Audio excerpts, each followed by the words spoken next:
नमस्कार साथियों, गौरव ज्ञान धारा में आपका स्वागत है। अभी की जो ये क्लासेस चल रही है साथियों, सेकंड ग्रेड के साथ साथ रीट में भी बहुत जरूरी और बहुत महत्वपूर्ण टॉपिक है। आप देखोगे कि उसमें आपको सवाल ऐसे के ऐसे देखने को मिलेंगे। अब अभी तक जैसे अपन ने पठारी क्षेत्र वगैरह सब पढ़ दिया, कल प्रायद्वीपीय पठार की विस्तृत क्लास अपन ने देख चुके हैं, प्रायद्वीपीय पठार के विभाजन, उप विभाजन सब देख चुके हैं। आज की जो क्लास है साथियों, उसके अंदर अपन पढ़ने जा रहे हैं पश्चिमी घाट और पूर्वी घाट। टू बी ऑनेस्ट यदि बताऊं तो जैसे कोई प्रतियोगी तैयारी शुरू करता है तो पश्चिमी घाट पूर्वी घाट में बहुत मतलब वो कंफ्यूज होता है और पहली बार में समझ में नहीं आती ये चीज। मैंने भी इन चीजों का सामना किया था और आज मैं कोशिश करूंगा कि मैंने जिन चीजों का सामना किया उनका सामना आपको वापस नहीं करना पड़े।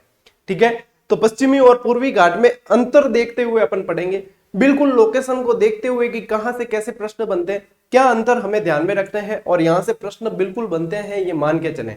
बड़े से बड़ा एग्जाम आप देख लोगे तो प्रश्न यहां से बनते हैं। तो जो जीरो से भी शुरू कर रहा है अपनी क्लासेस, हमेशा शुरू से एक नंबर से देख लोगे तो आज 144वीं क्लास है, एक नंबर से देखोगे यदि तो भी जीरो लेवल से यदि कोई शुरू करता है तो भी उसके लिए ये क्लासेस अच्छी मतलब उसको समझ में आ जाएगी और बढ़िया तरीके से वो कर पाएगा। ठीक है साथियों, तो आज दक्षिण पर्वतीय क्षेत्र अपन ले रहे हैं, कल पढ़ेंगे अपन मैदान। ठीक है, जिसके अंदर आज पश्चिमी और पूर्वी घाट को बिल्कुल अच्छी तरीके से पढ़ लेंगे। ठीक है साथियों, क्लास को स्टार्ट करते हैं। मैप और नक्शों का पूरी तरीके से समावेश किया है और टेलीग्राम पे पीडीएफ मिल जाएगी, टेलीग्राम से जुड़ जाए। आज रीट के जो आवेदनों की संख्या है वो भी मैंने डाल दी है, अपने टेलीग्राम पे भी डाल दी है, यूट्यूब की कम्युनिटी पोस्ट में भी डाल दी और टेलीग्राम पे आपको यूनिक प्रश्न समय समय पर मिलते जा रहे हैं। तो और देख भी पा रहे हो कि उसमें मतलब कैसे प्रश्न है और वहां पे कितने प्रतिशत सही दे पा रहे हैं, ये भी आप अंदाजा लगा सकते हो। अपने लेवल का भी पता चल जाता है।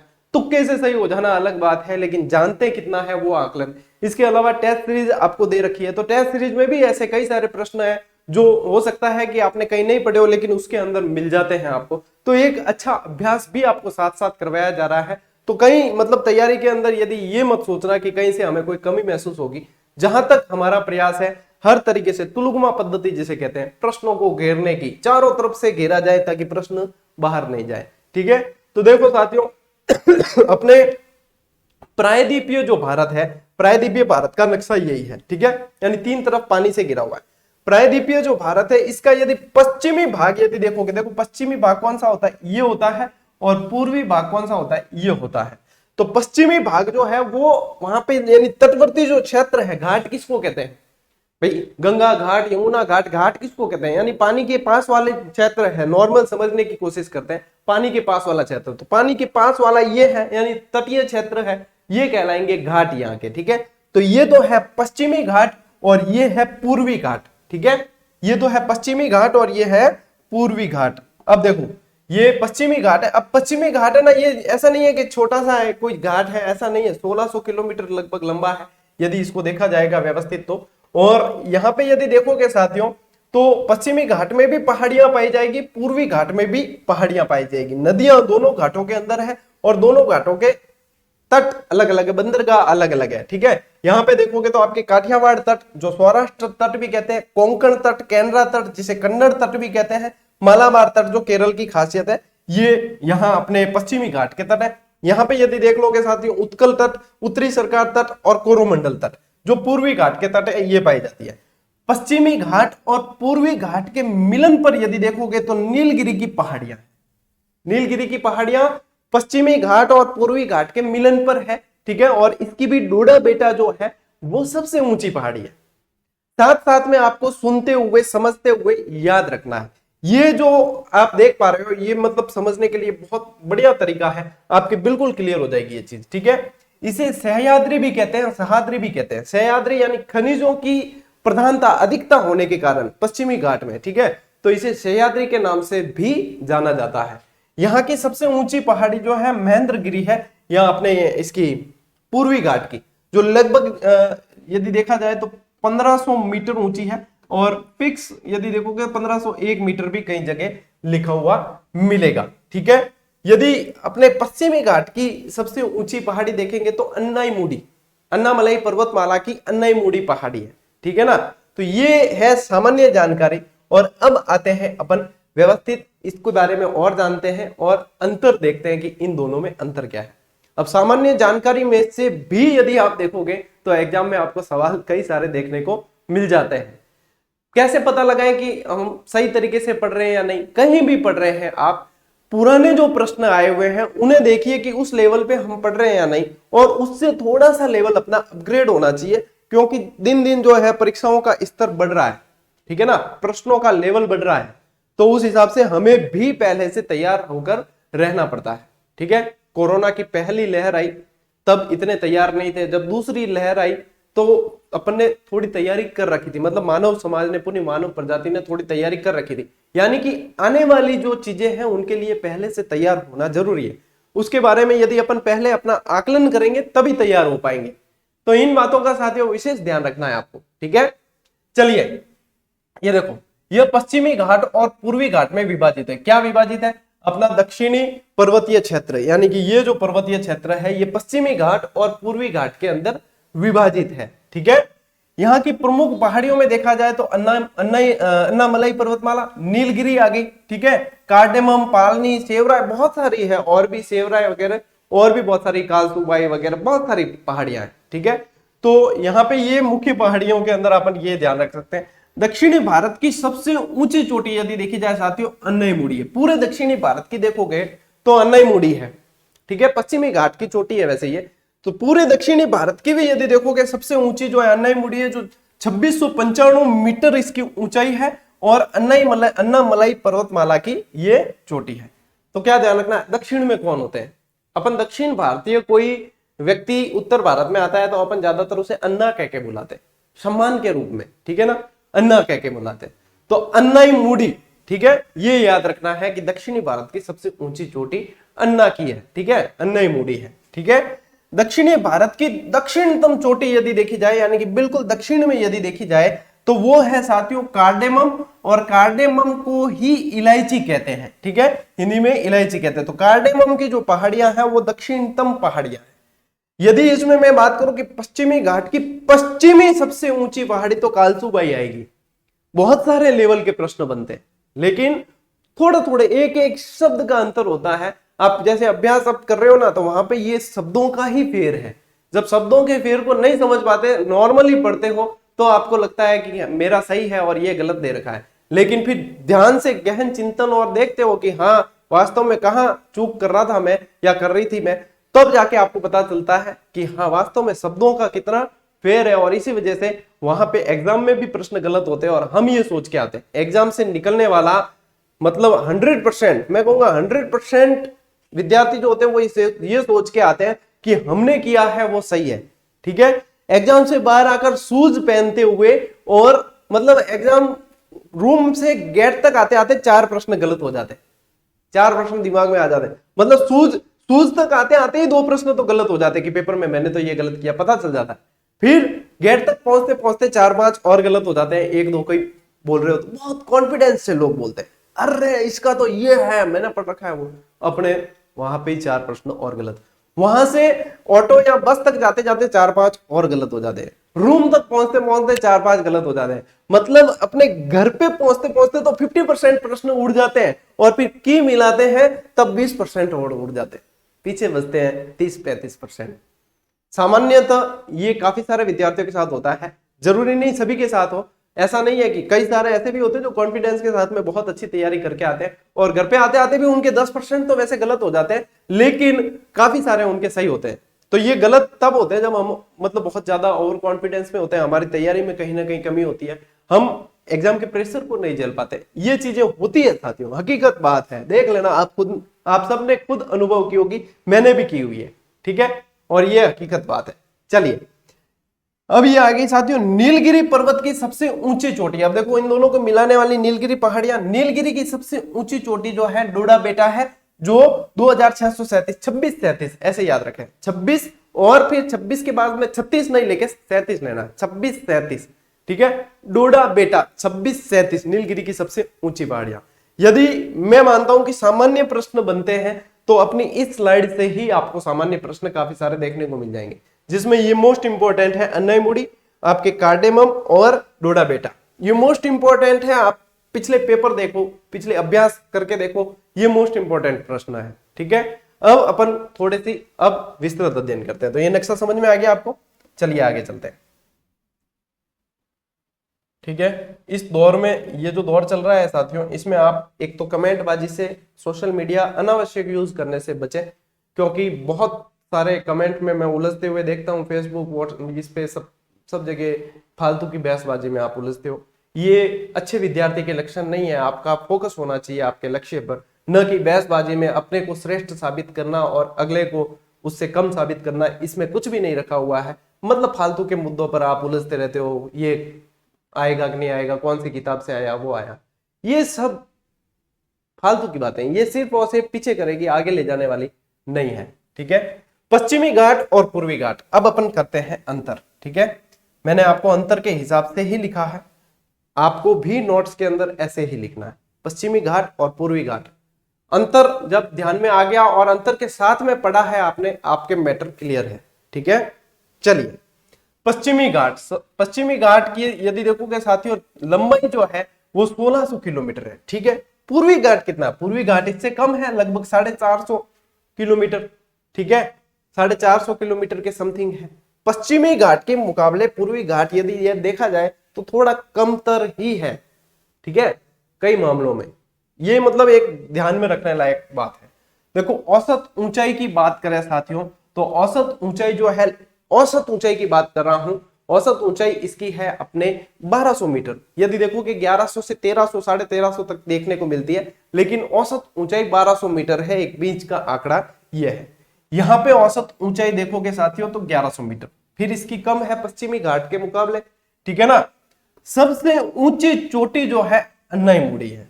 ठीक है, सबसे ऊंची चोटी है अन्नाईमुड़ी। अभी पढ़ी अपन ने, यहां की सबसे ऊंची चोटी कौन सी है, महेंद्रगिरी।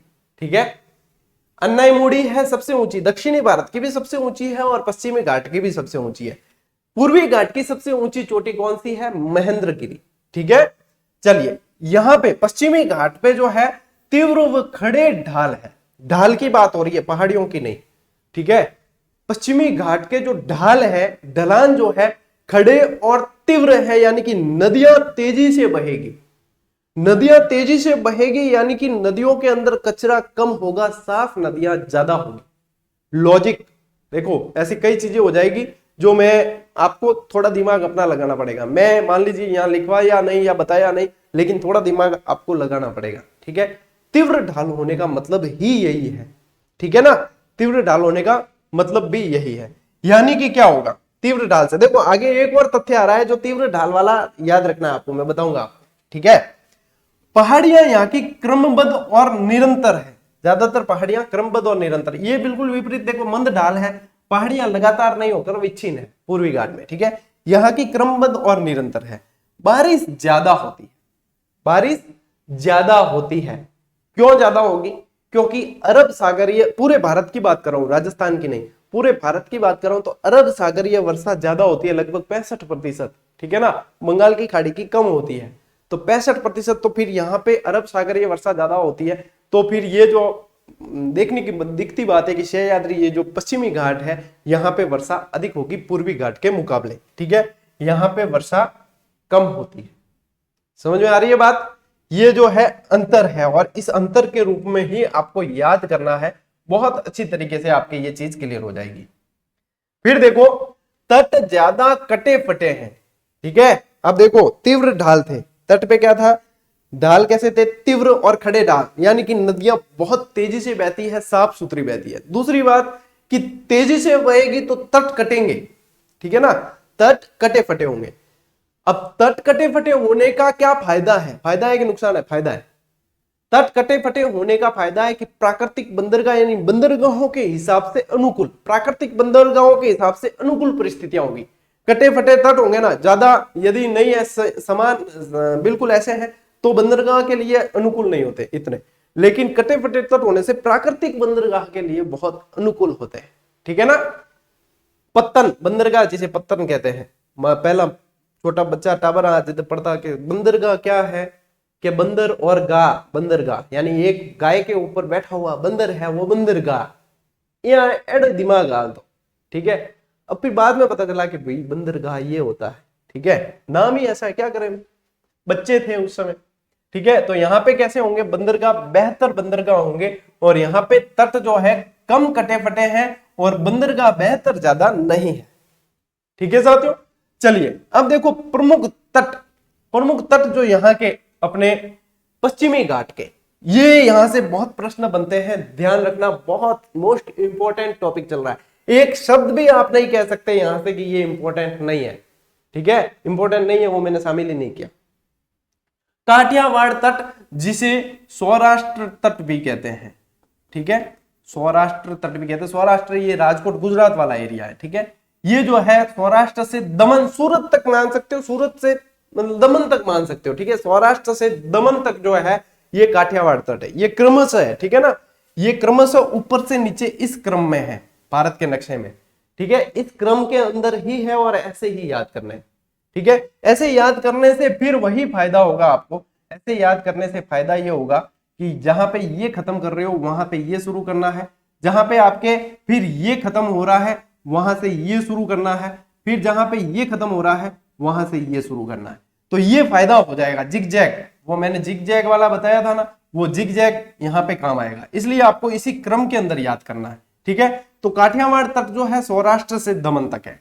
कोंकण तट जो है साथियों दमन से गोवा, अब ये गोवा खत्म हुआ तो गोवा से शुरू होगा आपके कैनरा तट या कन्नड़ तट, जो आपके आ जाएगा गोवा से मैंगलोर तक, और इसके बाद में मैंगलोर से ये शुरू हो जाता है मालाबार तट, जो कन्याकुमारी दक्षिण तक, ठीक है ना। मारवाड़ी में क्या कहते, ठेठ दक्षिण, ठीक है, ठेठ शब्द घड़ों काम में नाम है मारवाड़ी, क्या बट गयो क्या, हाँ ठेठ जा रहे हो, अरे यार ठेठ जा रहे हो, हाँ ठेठ जा रहे हो, यानी ठेठ यानी कि बस अंतिम छोर है, ठीक है ना, ये मारवाड़ी शब्द है। चलिए, तो मंगलोर से कन्याकुमारी तक, ठीक है, ये यहाँ की तट की स्थिति है। तो आ जाते हैं पूर्वी, ये भी वापस यही क्रम है, ठीक है, इसी क्रम के अंदर है। सबसे ऊपर साथियों आपके उत्कल तट, जो स्वर्ण रेखा नदी से महानदी तक, और है कहां, उड़ीसा के अंदर, ठीक है कहां, उड़ीसा के अंदर। फिर इसके नीचे वाला जो है क्षेत्र वो उत्तरी सरकार तट, उत्तरी सरकार तट आ जाता है साथियों महानदी बेसिन से कृष्णा नदी के बेसिन तक, जो आंध्र प्रदेश के अंदर अधिकतम पड़ता है, अधिकांश आंध्र प्रदेश के अंदर पड़ता है। फिर आ जाता है कोरोमंडल तट, जो कृष्णा नदी के बेसिन से कन्याकुमारी तक है, और आंध्र प्रदेश और तमिलनाडु, स्पेशली तमिलनाडु, ठीक है ना, इस पे उत्तरी पूर्वी मानसून की वर्षा बहुत होती है यहाँ पे, तो स्पेशली आंध्र प्रदेश तमिलनाडु के अंदर ज्यादा है, आंध्र प्रदेश और तमिलनाडु, ठीक है ना। तो ये यहां से इस तरीके से याद कर रहे हैं आपको, ठीक है। अब यदि पहाड़ियों की बात करें, वैसे बहुत सारी है, फिर देखोगे महाबलेश्वर, कालसूबाई, हरिश्चंद्र, कद्रेमुख, बाबा बदून, हालांकि ये बाबा बुदन है, लेकिन मैंने जब से पढ़ा है बाबा बदून ही दिमाग में बैठता है, और बाबा बदून ही लिखा जा रहा है देखो, और बाबा बदून ही बोला जाता है, लेकिन बाबा बुदन है, आप ध्यान रखना, ठीक है। पुष्पगिरी वगैरह ये पहाड़ियां हैं। यदि पूर्वी घाट की देखें तो जवादी, शेवराय, अमरकोंडा जो विशाखापट्टनम के अंदर है, कुडप्पा आदि बहुत सारी पहाड़ियां हैं। यदि मैं स्थिति बताऊं साथियों आपको, वापस पहले नक्शे पर लेकर आता हूं। अब ये देखो, यही तट की स्थिति है, यही आपके तट की स्थिति है। अभी अपन ने इस स्लाइड के अंदर ये देखो, ये तट अभी अपन ने यहाँ पढ़े, काठियावाड़ सौराष्ट्र से दमन, दमन से गोवा, गोवा से मैंगलोर, मैंगलोर से कन्याकुमारी। अब इस तट की स्थिति एक बार इस नक्शे पर देख लो आप, ठीक है। ये काठियावाड़ तट देखो, गुजरात सौराष्ट्र से दमन, फिर कोंकण तट दमन से गोवा, फिर देखो अपने कैनरा तट या कन्नड़ तट आ जाता है गोवा से आपके कर्नाटक मैंगलोर तक, और मैंगलोर से फिर ये आ जाता है यहाँ पे केरल, तमिलनाडु तक, कन्याकुमारी तक आ जाते हैं आपके मालाबार तट। यही स्थिति यहाँ पे, ये देखो उत्तरी सरकार तट है, इसके ऊपर यहाँ जो है उत्कल तट है, उड़ीसा के अंदर उत्कल तट कहलाता है, ठीक है, ये उत्तरी सरकार तट, और फिर आ जाता है कोरोमंडल तट, ठीक है। इस तरीके से ये तट यहाँ पे पश्चिमी और पूर्वी घाट पे पाए जाते हैं, ठीक है। चलिए, इसके अलावा और है, अभी अपने तट के लिए मैं आपको और पश्चिमी और पूर्वी घाट के नक्शे के जरिए और समझाना चाहूंगा। ये देखो, बहुत अच्छी तरीके से इसमें आपको समझ में आ जाएगा कि पूर्वी, यहाँ पे यदि देखोगे साथियों, तो यहाँ पे तो है पश्चिमी घाट और यहाँ पे है पूर्वी घाट, ठीक है। एक और नक्शा, ताकि आपके दिमाग में कहीं कोई संदेह रहे नहीं। यदि आप देखोगे साथियों, तो ये देखो भारत का नक्शा है, भारत के नक्शे में ये जो क्षेत्र दे रखा है स्पेशली, ये है आपके पश्चिमी घाट। पूर्वी घाट में यदि देखोगे तो ये भारत का नक्शा है, और ये देखो ये क्षेत्र स्पेशली दे रखा है, ये पूर्वी घाट है, ठीक है।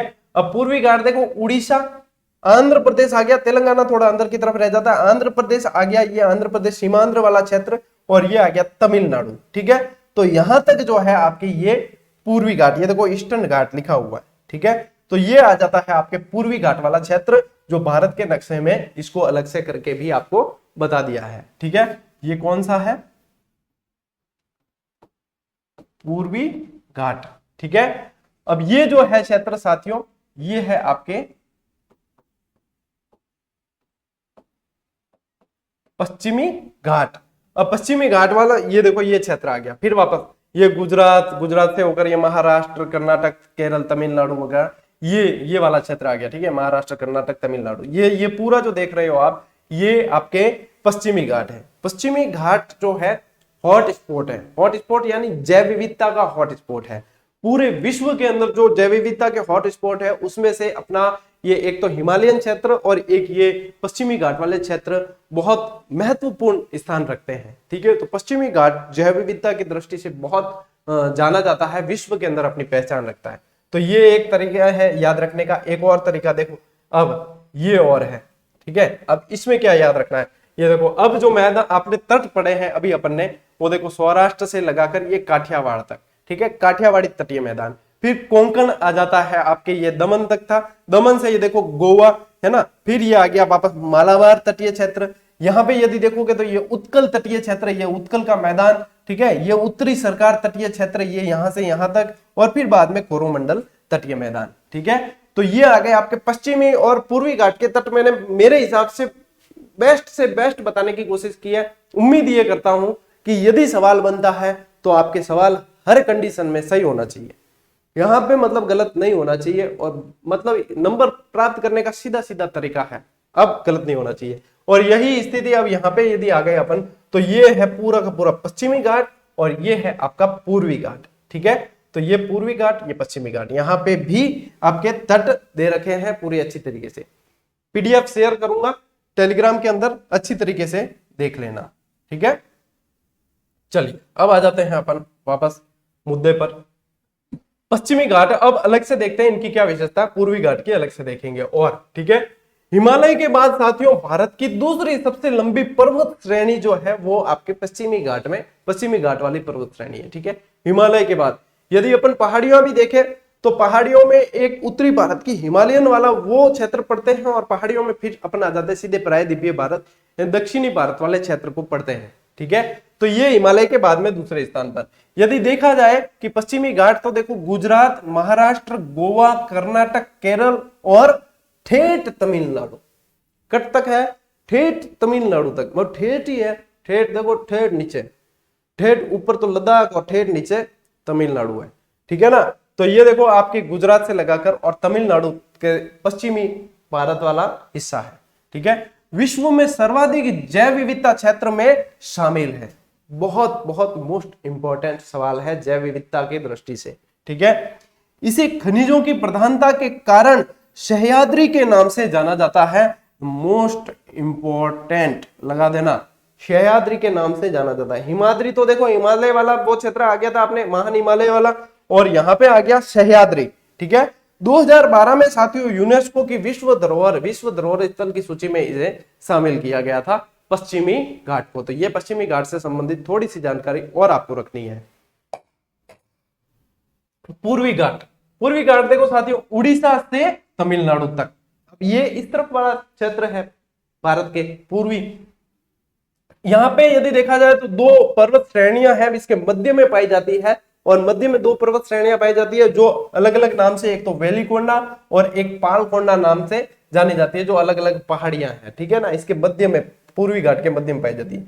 यहाँ पे लैगून झीलों की पर्याप्त मात्रा यानी अधिकता पाई जाती है। वैसे लैगून झीलें यदि किसी राज्य में स्पेशल देखें तो आपके केरल में बहुत ज्यादा है, कयाल झील वगैरह सब है ना, कयाल के नाम से भी जाना जाता है।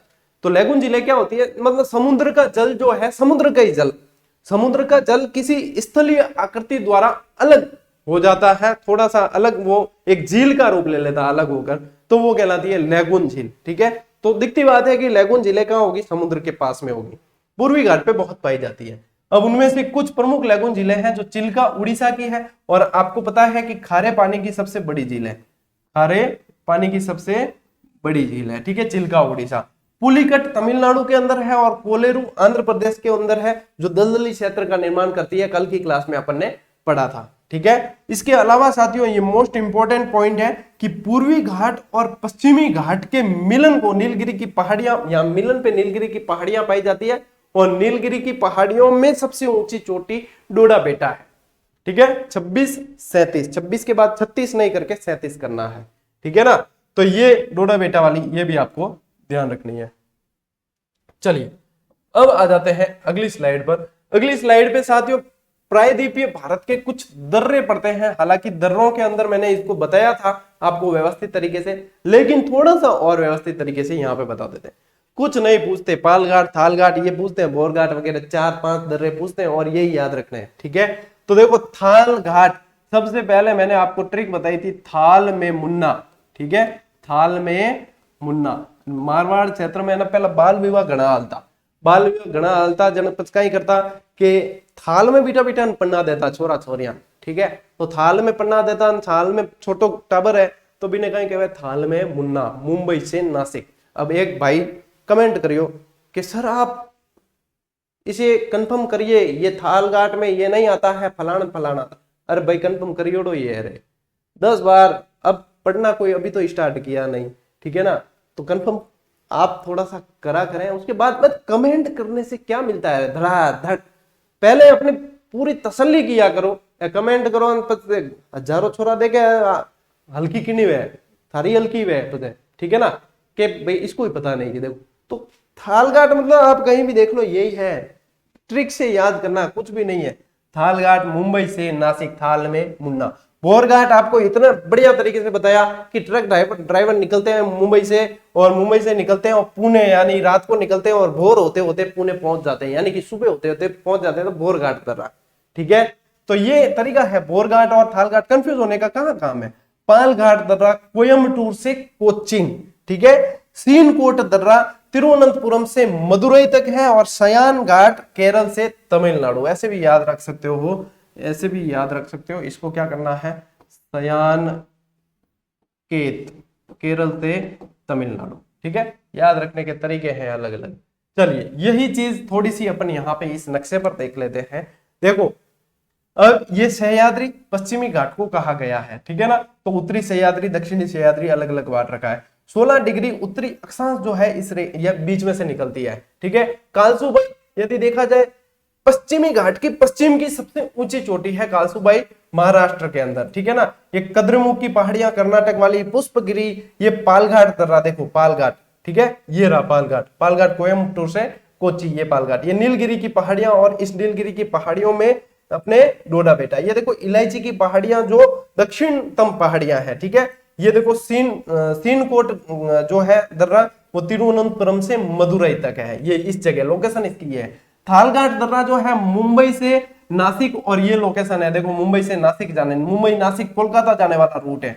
बोरघाट दर्रा मुंबई से पुणे जाता है, आगे चेन्नई तक जाने वाला रूट है जो बोरघाट दर्रा यहाँ पे है। इस तरीके से आप थोड़ा सा और मतलब लोकेशन ध्यान रख सकते हो। यदि स्पेशल अपन ने यहाँ पे क्या पढ़े हैं, अभी अपन ने पढ़े हैं दर्रे, ठीक है। तो दर्रे में ध्यान देना, एक तो ये है आपका जो ये है पालघाट दर्रा, ठीक है। एक ये है आपका, ये है सीनकोट दर्रा, ठीक है। और एक ये है आपका बोरघाट दर्रा, और एक ये है आपका थालघाट दर्रा, ठीक है। इसमें अपन को विशेषतः 4 बातों पे ध्यान देना है, ठीक है। समझ में आ रही है बात, ठीक। चलो ये चीजें अच्छी तरीके से तैयार आपके हो गई है, जहां तक मुझे ध्यान है स्लाइड इतनी थी, जहां तक मुझे ध्यान है हो गई है। इतना विश्वास के साथ कह सकता हूं कि 1 नंबर से लगाकर 144 नंबर तक जितनी क्लास दी है, यदि विद्यार्थियों ने पूरे विश्वास के साथ और पूरी शिद्दत से पढ़ने के उद्देश्य से देखा है तो उन्हें एक एक शब्द याद होगा। और जब भी वो रजिस्टर जिसमें नोट्स बनाए उन्होंने, जब भी रजिस्टर उठा के देखते हैं तो एक एक शब्द जो मैंने कहे हैं उन्हें हमें ऐसे के ऐसे याद आएंगे, ठीक है। इसके अलावा वन लाइनर गाइड वगैरह जैसे जहां जहां जो जो कमी विद्यार्थियों को महसूस होती थी, जो जो बदलाव की जरूरत थी, सभी देने की कोशिश की है। इसके अलावा एक विद्यार्थी का मैसेज आया, हालांकि एक क्या बहुत सारे आते हैं कि सर प्रश्न भी करवाओ, साथ साथ में ऑब्जेक्टिव प्रश्न भी बताओ। भैया सीधी सी बात है, बार बार कहना अच्छा नहीं लगता, लेकिन प्रश्नों को अभ्यास के लिए ही अभ्यास सीरीज जो टेस्ट सीरीज शुरू करवाई गई है और वो भी मतलब इस तरह से दी है कि हर व्यक्ति उसको आराम से कर सकता है। ठीक है, तो टेस्ट सीरीज इसीलिए दिया, आप यहां से पढ़ते हो। यहीं पे मैं यदि अभी सवालों के अंदर जब एग्जाम पास में आएंगे, अपने कोर्स पूरा हो जाएगा, तो ऑब्जेक्टिव प्रश्न लेकर अपन उसकी व्याख्यात्मक रूप से पढ़ेंगे और रिवीजन भी हो जाएगा। ठीक है, लेकिन अभी यदि मैं यहाँ पे सवाल करवाने लगूंगा तो क्लासेस का तो समय बढ़ना ही बढ़ना है, साथ में अपना सिलेबस भी अधूरा रह जाएगा। तो यहां सवाल करवाने की अभी गुंजाइश नहीं है। अभी सवाल आपको अभ्यास करने के लिए ही वास्तविक जो टेस्ट सीरीज होती है वह चीज दी गई है। ऐसा नहीं किया कि 4-5 टॉपिक मिलाकर एक टॉपिक के 30 प्रश्न 40 प्रश्न आपको दे दिए, 4-5 को मिलाकर और के अभ्यास कर लो, हो गया अभ्यास। ऐसा नहीं किया है। एक एक टॉपिक को उठाकर सारे प्रश्न अभ्यास करवाए, जितने आप यहाँ पढ़ रहे हो इसके अलावा भी बहुत सारे उसके अंदर मिलने वाले हैं, तो वो अभ्यास करवाए। वो आप लोगों के लिए बार बार ये चीज, एक ही चीज क्यों पूछते हैं आप? जब अभ्यास के लिए यहाँ पे जब करवाने की आवश्यकता महसूस होगी ना, तो मैं आपके बिना कहे करवाऊंगा। आज दिन तक आपको कोई चीज कहने की आवश्यकता मैंने महसूस होने दी क्या? आप लोगों की जो मनोदशा होती है उसको भांप कर आगे से आगे स्टेप लेकर आपको बता दिया जाता है। ठीक है, तो एक तो ये बात ध्यान रखनी, एक टेक्निकल टीम के नंबर पर सिर्फ और सिर्फ यदि तकनीकी समस्या होती है तो मैसेज करना है। न तो यह पूछना है कि रीट की वन लाइनर कब आएगी, न ये पूछना है कि सेकंड ग्रेड का पार्ट बी कब आएगा। सारे टेलीग्राम से जुड़ जाओ, वहां समय समय पर अपडेट दे दी जाती है। ठीक है, तो रीट की वन लाइनर 40 से 45 दिन पहले आएगी। सेकंड ग्रेड के पार्ट बी वाली वन लाइनर है, वो लगभग अभी महीना भर समय लगेगा, महीने से सवा महीना भी लग सकता है, क्योंकि जल्दबाजी मैं किसी भी कंडीशन में, आप चाहे कितने भी जल्दबाजी करोगे, मेरे अंदर धैर्य है और उसको मैं बहुत अच्छी तरीके से काम में लेता हूं। आप लोगों को भी धैर्य रखना चाहिए। देखो, जल्दबाजी नहीं की जा सकती। जल्दबाजी करने से काफी सारी गलतियां रह जाएगी अंदर, और फिर गलतियां रहती है ना, तब आप ही लोग फिर वापस कहोगे कि सर इसमें फलानी गलती है, फलानी ढिकनी गलती है। ये नहीं देखते कि जल्दबाजी किसने की है, हम कर रहे हैं जल्दबाजी। तो जल्दबाजी ना करें।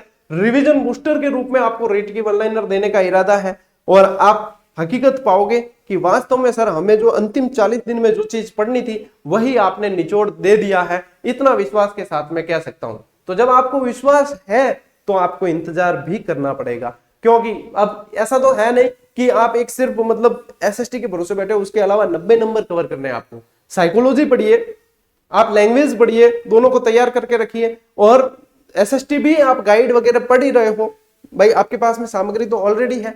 वो चीज जो ऐसी है वो बिल्कुल ही आपको, आपकी पढ़ी हुई होगी ना, तभी वो चीज काम में आने वाली है। वो बिल्कुल ही आपको रिवीजन करवा देगी, सवाल बिल्कुल उसमें से देखने को मिलेंगे, हूबहू देखने को मिल जाएंगे। लेकिन आप उसके भरोसे नहीं बैठे, आप दूसरी तो तैयारी करें। 90 नंबर कौन तैयार करेगा? वो 90 नंबर तैयार करो। इस 60 नंबर को ही तो आपको इसको भी तैयार करना है, लेकिन इसका रिवीजन मतलब इस पर समय बढ़ा देना। जब आपके पास ऑनलाइनर आ जाए, समय बढ़ा देना। अपनी क्लासेस भी चलेगी उस समय द्रुत गति से। जितने कठिन टॉपिक है, पूरा सिलेबस उसमें मैं नहीं करवाऊंगा। रीट वाली क्लासेस इतना समय नहीं है, सिलेबस बहुत बड़ा है। सिलेबस इसमें पूरा पूरा लगभग सेकंड ग्रेड की क्लासेस में हो रहा है रीट वाला। ठीक है ना, स्टार्ट से मैंने कहा है कि इसको देखते रहना, इसमें हो रहा है कवर। वहां पे चलेगा अपने रैपिड बैच चलेगा एक तरह से, और उसमें जितने कठिन टॉपिक है जो याद नहीं होते, जहां जहां से प्रश्न बनते हैं, उन सबको अपन लेंगे। जहां चाहे साइकोलॉजी के हैं, चाहे एसएसटी के हैं, चाहे और कोई अन्य है। ठीक है ना, तो वहां से वो सारे लेते हुए चलेंगे। जहां तक मुझे पता है कि वो रैपिड जो बैच चलने वाला, उसमें से भी आपके बहुत सारे प्रश्न आएंगे, और वहां पे अपन वो जो कठिन टॉपिक है और जहां से ज्यादा प्रश्न बनते हैं उनको लेते हुए चलेंगे। ठीक है, अनावश्यक नहीं लेंगे कि यहां से प्रश्न ही नहीं बनते भाई। 40 पेज का कोई चैप्टर है और उसमें से एक प्रश्न बनता है, तो वो अपन नहीं लेंगे। ठीक है ना, वो आपको अपने स्तर पे पढ़ना। मैं वहां से लूंगा जहां ज्यादा प्रश्न बनते हैं और आप पकड़ कम कर पाते हैं, वहां से मैं वो चीज उठाकर आपको देने वाला हूं, करवाने वाला हूं। ठीक है, तो हर चीज आपको वीडियो के और टेलीग्राम के जरिए शेयर की जाती है। तो अनावश्यक मतलब समय को व्यर्थ करने से बचे। व्हाट्सएप पे मैसेज या कमेंट अनावश्यक एक ही चीज बार बार पूछनी, फिर उसका इंतजार करना, ये अच्छी बात नहीं है। इससे बढ़िया आप अच्छे से कोई बढ़िया सी चैप्टर पढ़ लीजिए, तैयारी कर लीजिए, वो ज्यादा बेहतर है। ठीक है साथियों, उम्मीद है आप समझ पाओगे। मिलते हैं अगली क्लास में, तब तक के लिए राम राम, जय हिंद।